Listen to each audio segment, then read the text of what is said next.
சேலம் மாவட்டம் ஆத்தூர் அருகே 3 வருடங்களாக ஆமை வேகத்தில் நடைபெறும் ரயில்வே மேம்பால பணிகளை விரைந்து முடிக்க மக்கள் கோரிக்கை விடுத்துள்ளனர். ஆத்தூரில் இருந்து ராசிபுரம், நாமக்கல், துறையூர், தம்மம்பட்டி உள்ளிட்ட ஊர்களுக்கு செல்லும் சாலையின் குறுக்கே அமைந்துள்ள ரயில் பாதையை கடக்க 2022ஆம் ஆண்டு 95 கோடி ரூபாய் மதிப்பில் மேம்பாலம் கட்டும் பணி தொடங்கப்பட்டது. சாலையின் இருபுறமும் பணிகள் நிறைவு பெற்ற நிலையில் தண்டவாளங்களுக்கு மேல் 60 கிலோமீட்டர் நீளத்திற்கு கட்டுமானம் நடைபெற வேண்டும் என்றும் ரயில்வே நிர்வாகம் அலட்சியம் காட்டுவதால் பணியில் தொய்வு ஏற்பட்டுள்ளதாகவும் கூறப்படுகிறது.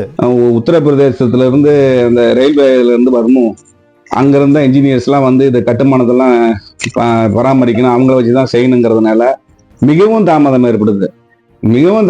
மிகவும் மக்கள் வந்து பெரிதும் பாதிக்கப்படுறாங்க. அது வந்து குறுகிய பாதை, அது அந்த குறுகிய பாதை, அந்த குறுகிய பாதையில செல்ல முடியாத இருக்கிறதுனால இந்த வழியில இங்கிருந்து ஒருத்தர் அங்க சொல்லுவாங்க, அங்கிருந்து வண்டி வரதுக்கு இங்க ஒருத்தர் சொல்லுவாங்க, அவங்க நின்னதான் போச்சு.